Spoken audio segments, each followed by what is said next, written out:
Olá, meu querido amigo, minha querida amiga, tudo bem? Mais uma vez juntos aqui neste crepuscular momento pandemia. Como disse o Rabino Newton Bonder na semana passada, essa atividade que o Midrash proporciona para todos nós é baseada num costume da década de 70 de observar o crepúsculo, esse momento vespertino, e desejar coisas boas, especialmente shalom, especialmente paz. E a gente tem feito um trabalho aqui no Midrash com relação à poesia israelense contemporânea, portanto, trabalhando poetas relativamente recentes, algum deles bem mesmo do nosso tempo. Hoje a gente vai trabalhar com uma poetisa super contemporânea, mais contemporânea impossível. Ela faz parte de um movimento em Israel, dentro da literatura israelense, que a gente conhece como neovanguardismo.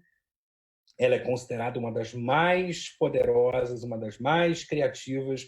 Isso é dito pelos próprios críticos literários israelenses. Efrat Mishori é considerada uma das mais poderosas e mais criativas vozes da atual poesia israelense, da recente poesia israelense. Ela é uma das líderes desse movimento estético, poético, que a gente conhece em Israel como neo-vanguarda, e trazê-la para nós aqui nesse momento para a gente discutir Efrat Mishori no Crepúsculo, em português. Vamos combinar, é um privilégio. Tanto para mim, que estou trazendo isso para a gente conversar, estou trazendo esse tema para a gente compartilhar, quanto para você que está aí do outro lado, de alguma maneira bebendo da mesma fonte poética que eu nesse momento. Portanto, sejam todos muito, muito, muito bem-vindos para o Rabaim. Vamos conversar sobre essa poesia poderosa que é a poesia de Efrat Mishori. Curiosamente, você vai notar, se você acompanhou os programas anteriores, lembrando, a gente está aqui por 4 segundas-feiras, hoje é a terceira, portanto, penúltimo encontro que a gente está fazendo. Se você acompanhou os programas anteriores, onde a gente falou sobre o Israel Eliras e o Mordechai Geldman, poetas fantásticos, né? E eu vou trazer hoje, na próxima semana, 2 mulheres, né? Hoje a primeira e na próxima semana a segunda. Se você acompanhou os programas anteriores, você reparou que eles eram poetas que falavam ou que escreviam uma poesia que dialogava com um certo concretismo, que dialogava também um pouco com a história de Israel de forma até muito direta, e, ao mesmo tempo, especialmente o caso do Mordechai Geldman, dialogava com a metáfora poética, com alguns elementos da psicanálise. Né? Hoje, quando a gente vai estudar agora os poemas, quando a gente for estudar agora os poemas 3 poemas que eu trouxe, né, da Efrat Mishori, você vai perceber que eles são de uma natureza bem menos direta do ponto de vista da relação com a história de Israel ou com os conflitos de Israel, indireta, mas não ausente. Você vai perceber em algumas poesias dela que existem algumas provocações com relação ao lugar político que Israel ocupa, ao lugar geopolítico que onde Israel desempenha algum tipo de papel, né? E a história, né, do próprio Estado de Israel, como se diz em hebraico, História shel Medinat Israel, né? A história do Estado de Israel. Mas a relação dela com essa questão não é uma relação tão direta como a gente viu, por exemplo, na semana passada no poema Bomba, do Mordechai Geldman. Então, se você não assistiu semana passada, vale muito a pena. Dá uma chegada no canal do Midrash no YouTube. Não se esqueça de se inscrever, de dar um like naquele canal, de se inscrever no canal, ver o programa da semana passada, que nesse poema do Mordechai Geldman, Bomba, ficava muito claro que ele estava falando especificamente da situação dramática onde muitas vezes Israel se encontra naquele contexto explosivo do Oriente Médio. Aqui, na poesia que eu trouxe hoje, para o nosso crepúsculo poético, a Efrat Mishori ela tem uma poesia bastante abstrata, de um lirismo muito refinado e que vai... é uma espécie de mel que a gente vai degustar.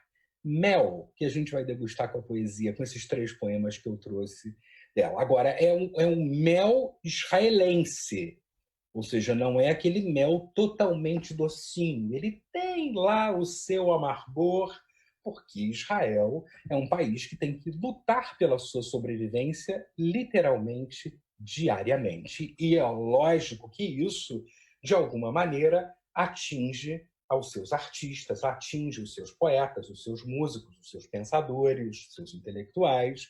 Né? Então, você tem um certo traço desse mel acridoce que a gente vai degustar com a poesia da Efrat Mishori. Bom, ela é a mais jovem de todas as poetisas que a gente até hoje, dessas segundas-feiras que a gente estudou. Ela nasceu, né, num ambiente onde Israel já estava consolidada, né, como um país pujante, né, um pouco depois da Guerra dos Seis Dias. Ela faz um PhD em literatura pela Universidade de Tel Aviv. Ela tem um PhD em literatura, mas exatamente como o Mordechai Geldman, ela tem uma pegada com a psicanálise. Então, exatamente como o poeta da semana passada. Eu acredito que, no caso da Efrat Mishori, essa pegada seja ainda muito mais acentuada, embora ela não seja psicanalista. O Mordechai Geldman tem uma formação em psicanálise. A Efrat Mishori, ela é muito mais ligada à literatura em si, às artes visuais, sobretudo. Ela tem uma enorme entrada, não só no cinema, como no videodança, nos antigos fractals. Ela é uma pioneira disso em Israel. Ela ganhou vários prêmios literários por fazer essa combinação entre vídeo, poesia, literatura, televisão. Ela tem programas em Israel que ela montou e que foram também premiados na TV israelense por trazer performances poéticas combinando com essa questão do vídeo, da multimídia. Ela é muito ligada a isso. Ela foi professora de um dos maiores institutos de artes visuais de Jerusalém, que é o Instituto Betzalel, onde ela lecionou na cadeira de literatura, poesia e audiovisual. Então, ela é muito ligada a essa questão midiática. Se você colocar o nome dela no YouTube, você vai ver algumas das performances dela, algumas das recitações dela, e você vai perceber que é muito mais do que simplesmente colocar no papel versos, como se faz tradicionalmente na atividade poética, né? Aquele exercício que o Manuel de Barros costumava sugerir, que era levantar cedo, tomar um café, sentar diante da máquina de escrever e fazer o artesanato da palavra. Né? Os tempos de hoje são outros. Efrat Mishori é uma israelense. Israel é um país profundamente ligado à tecnologia de ponta, a tudo que há de muito inovador, tanto nas artes visuais como na própria ciência da informação, tecnologia da informação. Então, ela está mergulhadíssima nesse universo. E, por isso, ela ganhou vários prêmios literários. Essa tese de doutorado dela na Universidade de Tel Aviv é uma tese em literatura, mas que combina psicanálise e que combina linguística também. Ela faz uma tese chamada Tel Aviv, Realidade ou Invenção. Esse é o título da tese de doutorado dela. E mais uma poeta, né, apaixonada por Tel Aviv. Semana passada, com o Mordechai Geldman, a gente viu que ele também, né, é apaixonado por Tel Aviv. Um dos seus maiores textos se chama La Chuva a Tel Aviv, O Retorno a Tel Aviv. E Tel Aviv, Realidade ou Invenção é o título dessa tese de doutorado, onde ela faz uma espécie de dueto entre literatura e psicanálise, com um pouco de audiovisual. Ela ganhou um super prêmio acadêmico por causa dessa tese, portanto, não foi só uma tese de doutorado, foi uma tese premiada. Ela ganhou o prêmio Dov Sadan. E, curiosamente, nessa tese de doutorado, ela tenta entender Tel Aviv como sendo um objeto da poesia e de um poeta israelense específico, que é o Avot Yeshurun, que é um poeta importantíssimo, um poeta clássico israelense, e ela tenta entender a relação desse poeta com Tel Aviv enquanto objeto estético. Então, de fato, é uma cabeça fantástica. Em 1988, ela publica o primeiro livro dela, o Livro dos Sonhos. Em 1994, a primeira antologia poética. E dos anos 90 para cá, até 2017, ela recebe uma chuva de prêmios literários, tanto em Israel quanto fora de Israel. Um dos mais famosos prêmios que eu gostaria de destacar aqui para a gente é o prêmio Shlomo Tanai, a partir de um livro que ela escreveu chamado Mulher Casada, Poema Solteiro. Mulher Casada, Poema Solteiro, que é uma antologia poética que ela escreveu de cunho marcadamente feminista. Então, a gente está falando de uma poetisa ou de uma poeta, como você quiser chamar, israelense, que é uma das grandes vozes do feminismo em Israel. Ela tem um diálogo muito, muito produtivo com a comunidade LGBT israelense e ela tem uma profunda produção literária a partir da figura da mulher casada e da mãe, desconstruindo ou criticando os papéis heteronormativos dessa mulher casada e dessa mãe. Você vai ver a figura da mãe dela aparecer muito na sua poesia. Um dos seus poemas mais famosos se chama Maternidade Enquanto Muro, né?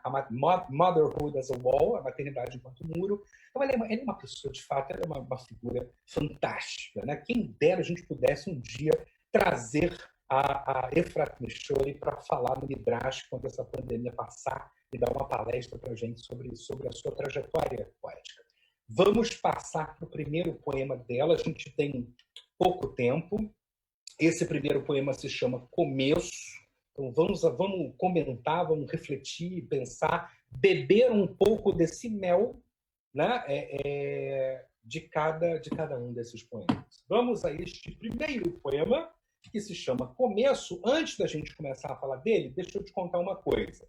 Esses 3 poemas que eu trouxe para a gente pensar juntos hoje, eles foram traduzidos pela Esther Horner, em Israel, e eles fazem parte de uma antologia maravilhosa, que, por enquanto, só existe traduzida do hebraico para o francês.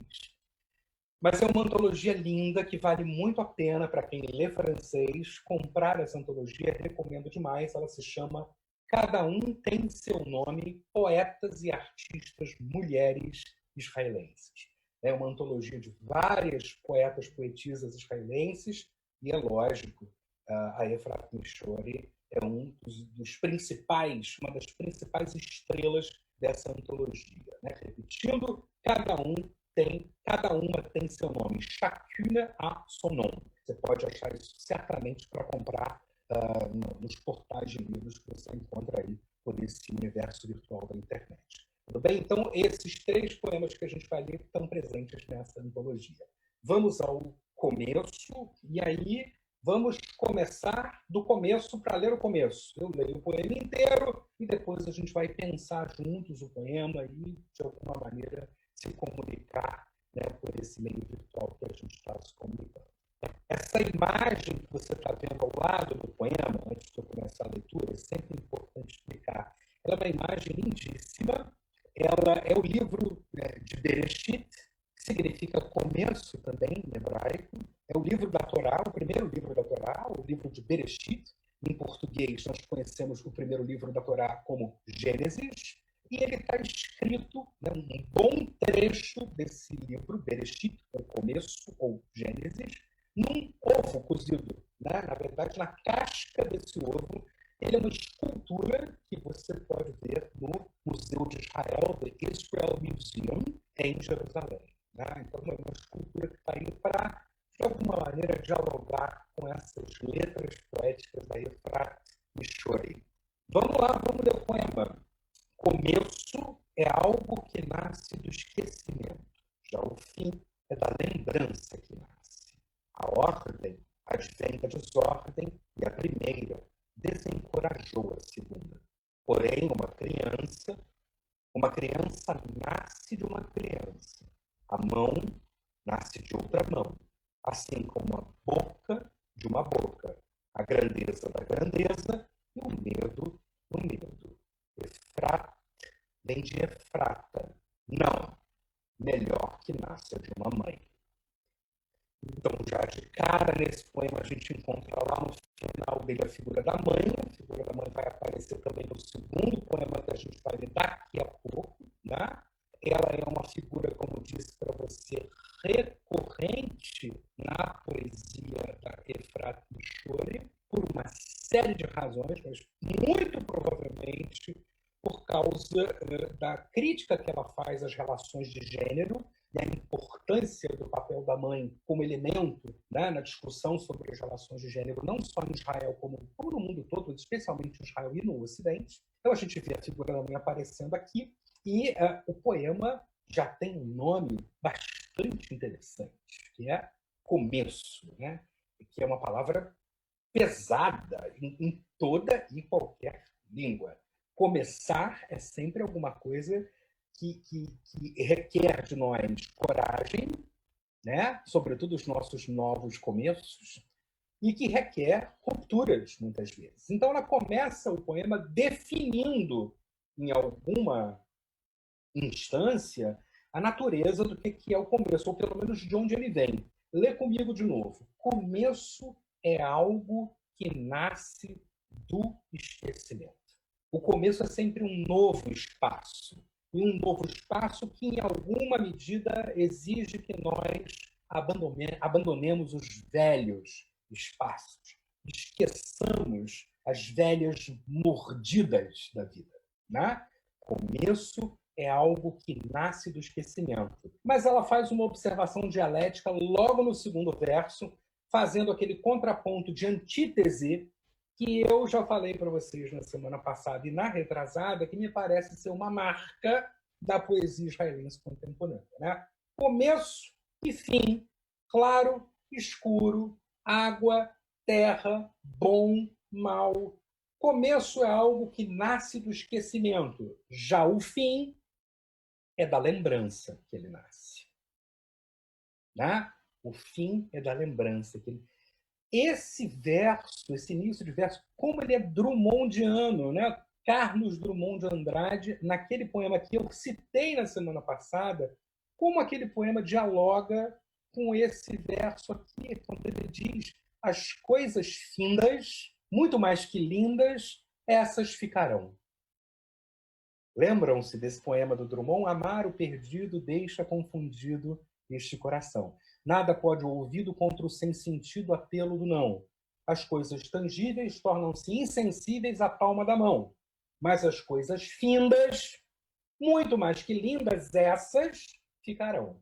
O fim permanece na lembrança, ele nasce da lembrança. Né? O fim tem uma espécie de substância nesse segundo verso. E essa dinâmica de lembrar e esquecer, né, o começo é o esquecimento e o fim é a lembrança, me lembra muito Paul Ricoeur, um filósofo muito importante para os dias de hoje, que tem um texto fantástico chamado História, Memória e Esquecimento. Como eu sou historiador, também não posso deixar de puxar um pouco a brasa para a minha sardinha, me lembra muito Jacques Le Goff, um texto fantástico sobre memória e história. E me lembra também o historiador israelense Yerushalmi, que escreve um texto fantástico, que você devia ler, chamado Zahor. A questão da Zahor significa lembrar em hebraico. A questão da lembrança na história do povo judeu. Né? Então, pensar poeticamente, lembrar e esquecer, pensar poeticamente a questão da lembrança e do esquecimento é uma marca incontornável para a poesia israelense. E é claro que Efrat Mishore iria contemplar isso de todo modo. A ordem, sigamos no poema, advém da desordem. Mais uma dialética de antítese, ordem, desordem. E a primeira desencorajou a segunda. A ordem, com ordem no sentido de fator organizador da realidade. Não ordem no sentido de ordem armada, ou ordem unida. Né? A ordem, como fator organizador, é sempre algo né, que desorganiza a desordem, desencoraja a desordem. É uma imagem fantástica, né? Desencoraja a segunda. O termo que a Efrat Mishori utiliza em hebraico nesse poema é esfria. A primeira esfriou a segunda. A ordem esfria, congela a desordem. Mas aqui eu traduzi para o português como desencorajou. E aí aparece alguma coisa totalmente nova no poema. Porém, uma criança, né, e essa imagem da criança está totalmente ligada à imagem da maternidade, que ela trabalha na maioria dos poemas dela, e também está totalmente ligada a uma criança que a gente vai homenagear no final da nossa atividade de hoje, que é a Anne Frank, que é uma criança que se eternizou como criança porque foi vítima do Holocausto. Né? E Anne Frank, que, de alguma maneira, não morreu em vão. A gente tem Efrat Mishori, mulher israelense, judia, viva. Né? Hitler não conseguiu destruir a alma e nem o corpo do povo judeu. Né? Então aqui aparece de repente no poema, porém uma criança, né? A criança como elemento da vida viva, um símbolo da vida viva. E eu sei que eu estou sendo redundante ao dizer isso, mas não existe nada que comunique mais para nós o sentido da explosão da vida do que uma criança. Né?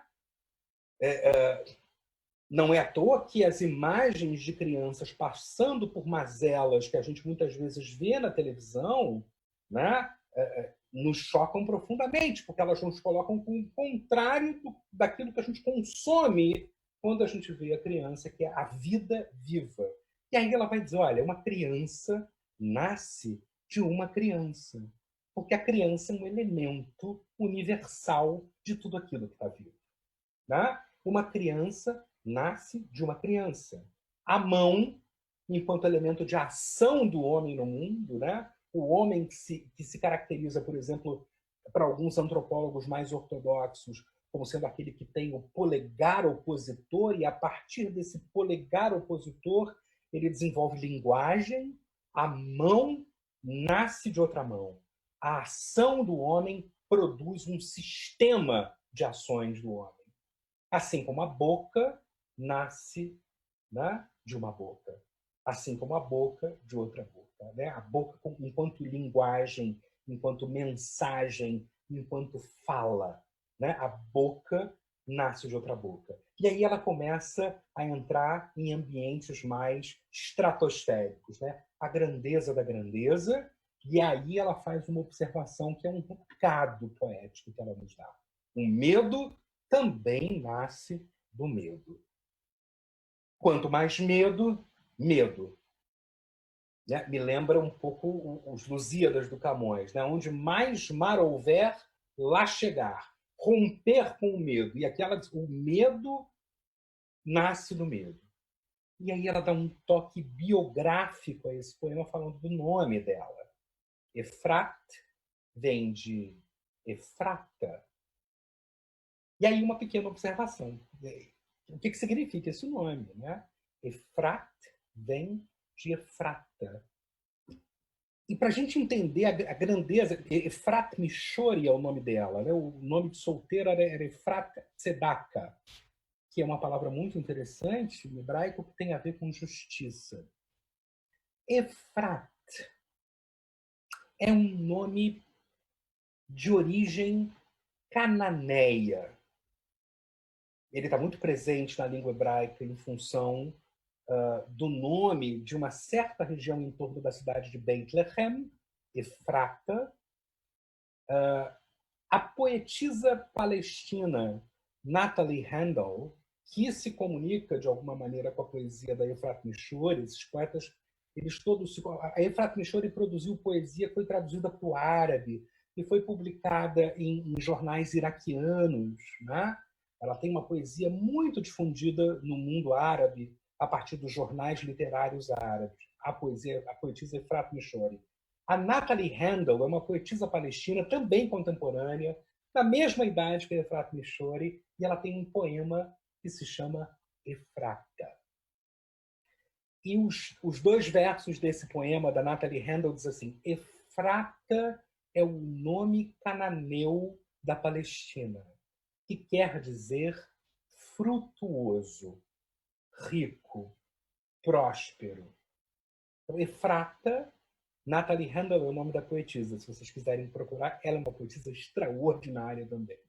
Como a gente não está falando de poesia palestina, e sim de poesia israelense, mas essas coisas se comunicam, não se enganem. Eu já falei disso com relação ao Mordechai Geldman e com relação ao Israel Eliras, quando a gente falou do poeta palestino Mahmoud Darwish. A Natalie Handel fala isso nesse poema chamado Efrata. Efrata é o nome cananeu da Palestina, que significa frutuoso.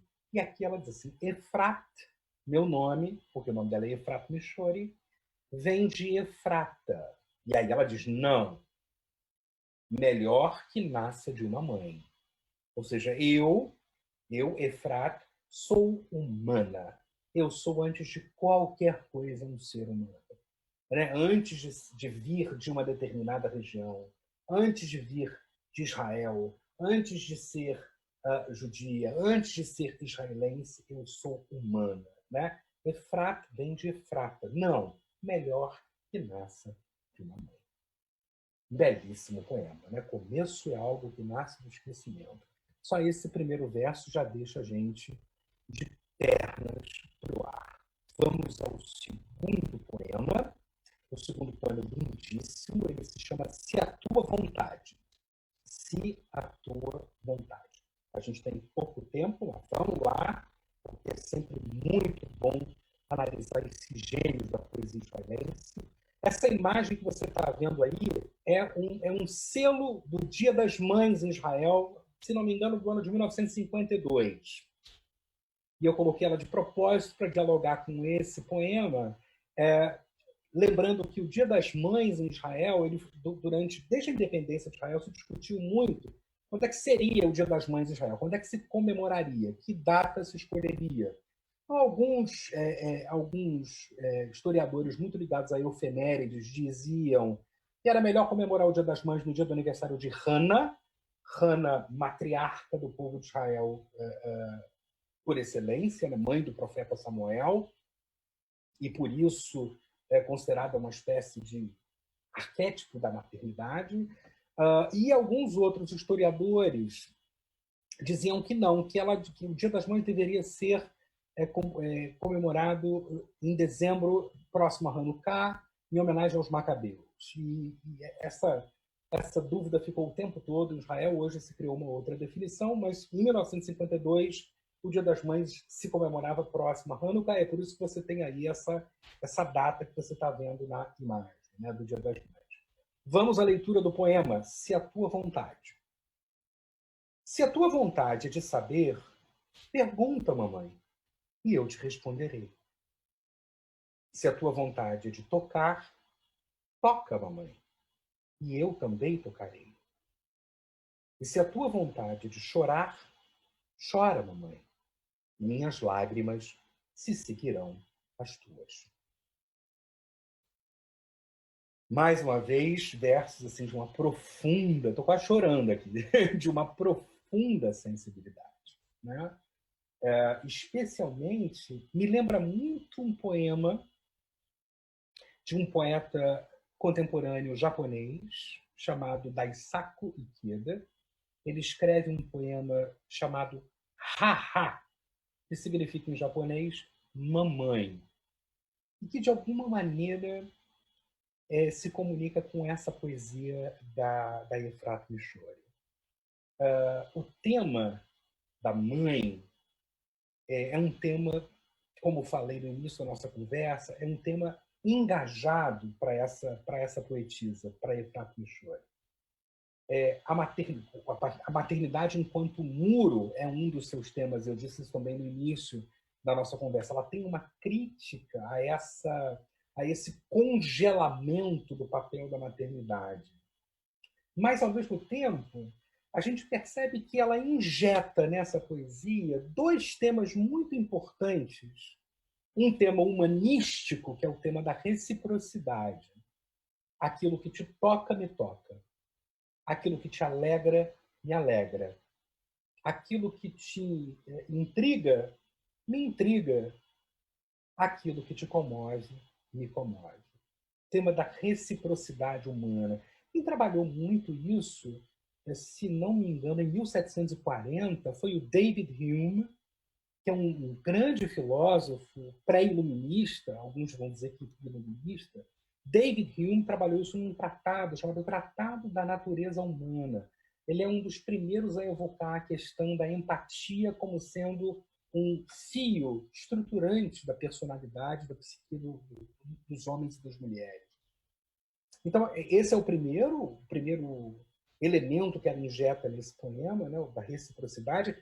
E o segundo, um elemento profundamente contemporâneo e profundamente ligado ao feminismo, a questão da sororidade como sendo o outro lado da fraternidade, o frater, né, que antigamente era um adjetivo bastante utilizado para pensar as relações humanas, a sororidade como sendo essa força de cumplicidade do destino comum das mulheres, do destino comum das mulheres, né? E aí tá muito presente esse elemento da sororidade nesse ponto. Se a tua vontade é tocar, toca. Eu também toco. Se a tua vontade é saber, pergunta que eu respondo. E se a tua vontade é chorar, chora que eu também choro. Choro logo depois de você. E esses versos finais, que eu vou ler de novo, né? E se a tua vontade de chorar, chora, mamãe, e minhas lágrimas se seguirão as tuas, né?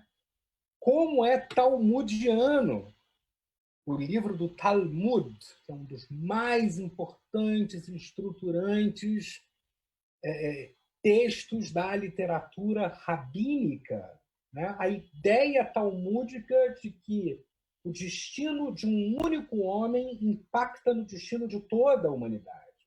E, portanto, o flagelo de um único homem é o flagelo de toda a humanidade. Não existe, a partir do olhar talmúdico, quem traz isso é um pouco Levinas também, que é um outro filósofo incrível, não existe um sofrimento que seja descolado do destino do resto da comunidade, do destino do resto do tecido humano, né?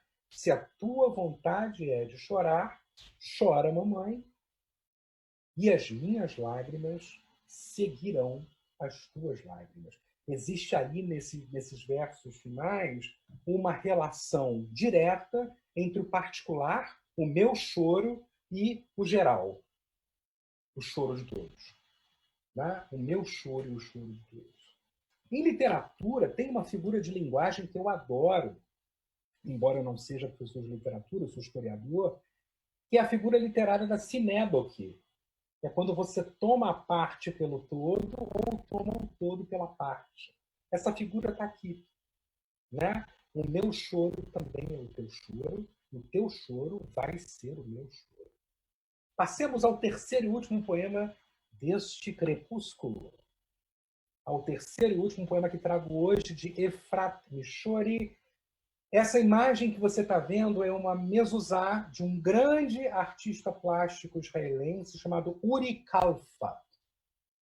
E uma mezuzá justamente porque essa imagem dialoga com o tema do poema, se chama Casa. E aí eu nem preciso dizer que quando eu li esse poema pela primeira vez, eu pensei em Vinícius de Moraes e, evidentemente, era uma casa muito engraçada, não tinha teto, não tinha nada, ninguém podia entrar nela não, porque na casa não tinha chão.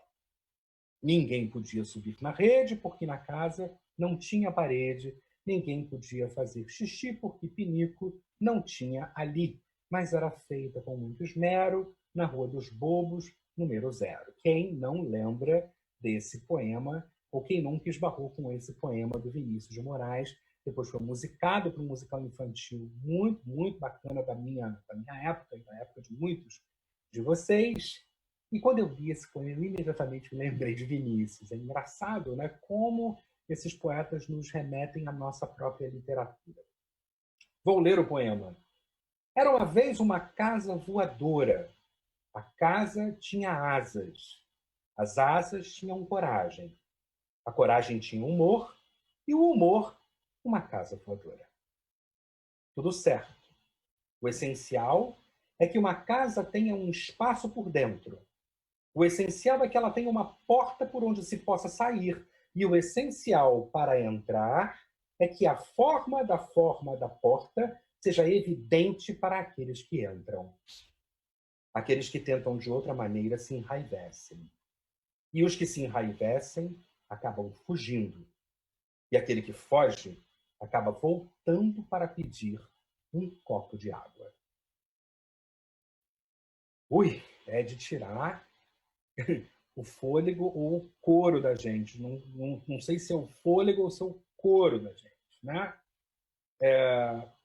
Ela primeiro propõe uma reflexão circular, né? O tempo cairótico, aquelas canções que nós aprendíamos na escola, que eram canções circulares, né? Que acabavam no seu começo.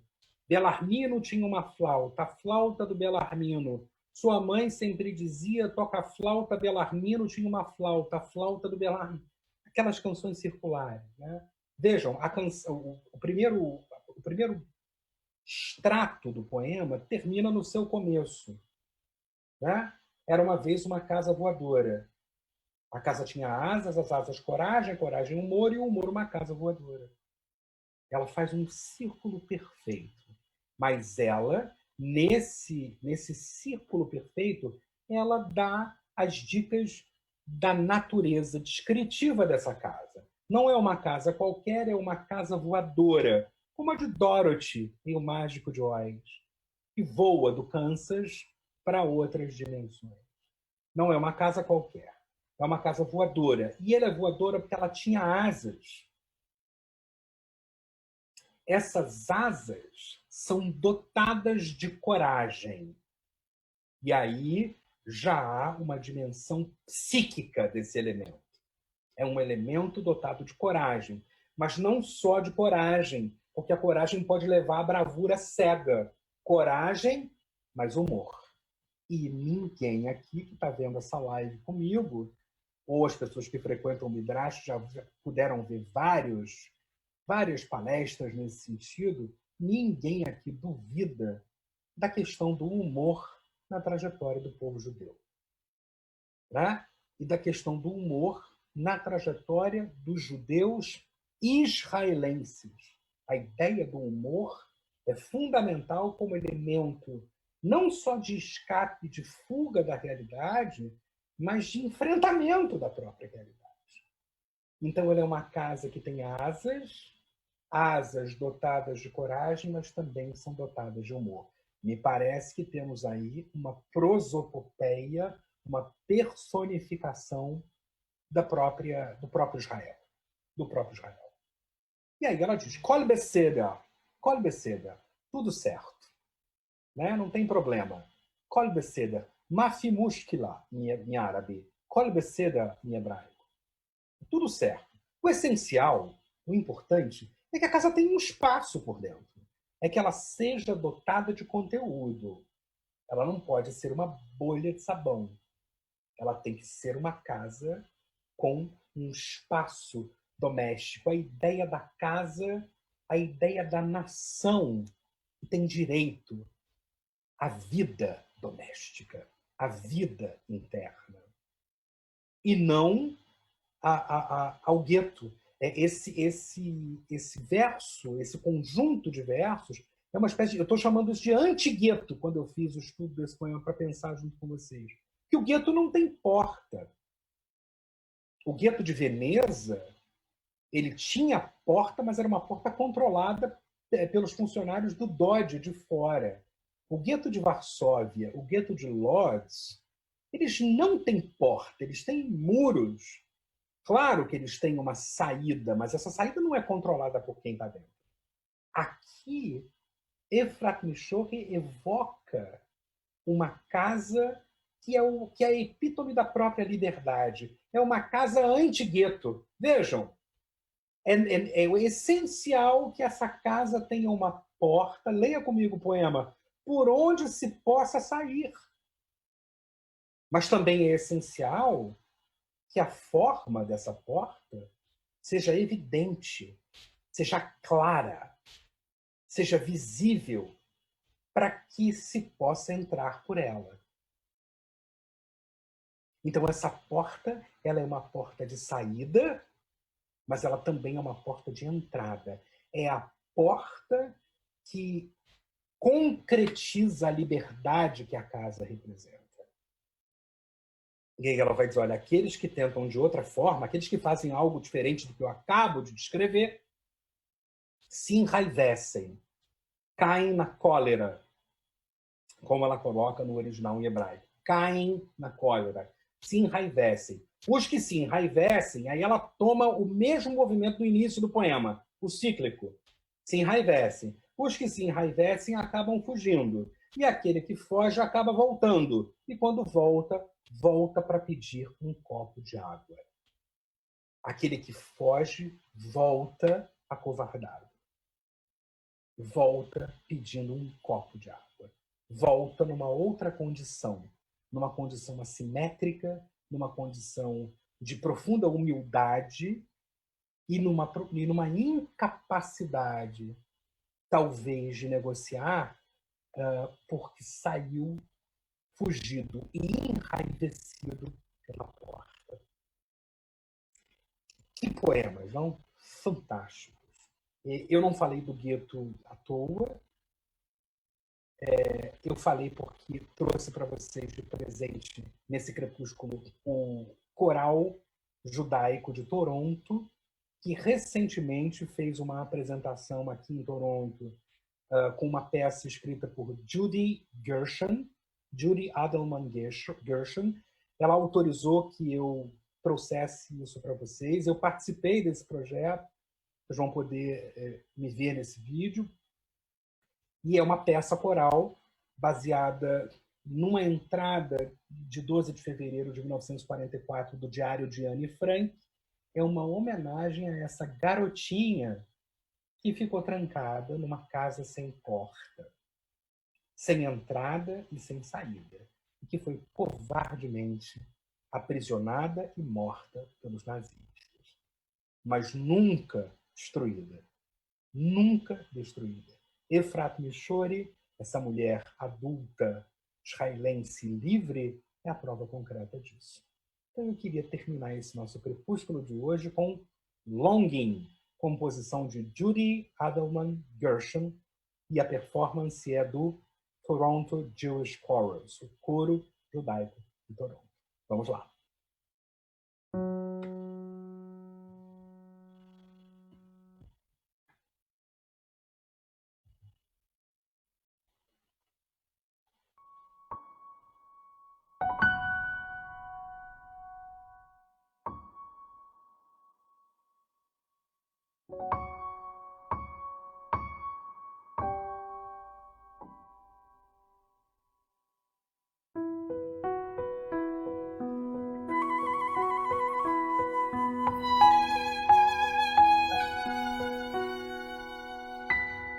The sun is shining, the skies are deep blue, there's a lovely breeze, and I'm longing. If there comes so longing for every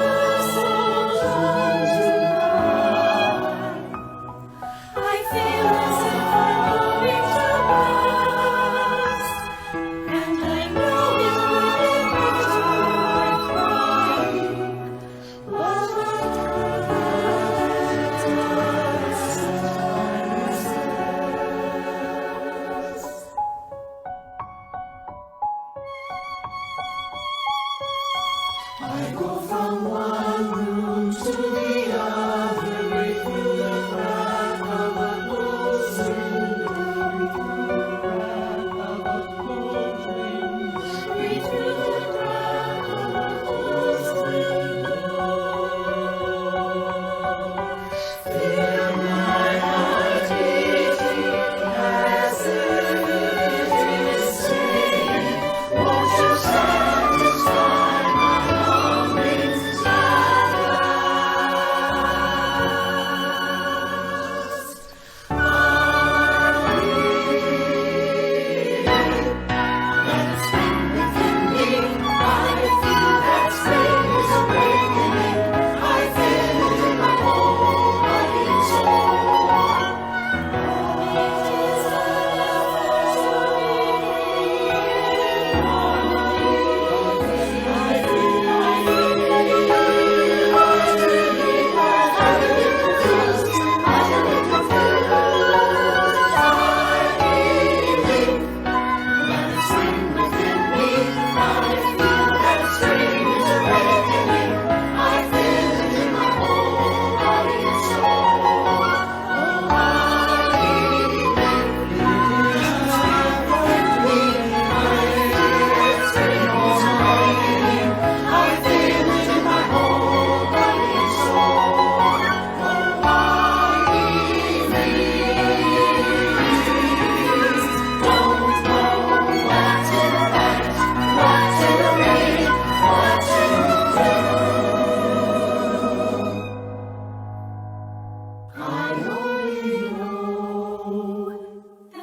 É isso aí, pessoal. Foi maravilhoso a gente pensar essa poetisa extraordinária que é Efrato Michori.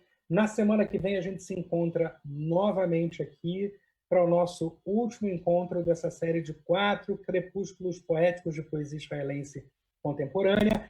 A gente vai estar discutindo, nesse nosso último encontro, a poetisa israelense Rava Pinhas. Rava Pinhas é uma poetisa fantástica, do quilate de Efrat Michori, mas com um estilo relativamente diferente do dela. E a gente vai poder mergulhar e degustar um pouco desse mel poético de Rava Pinhas Cohen.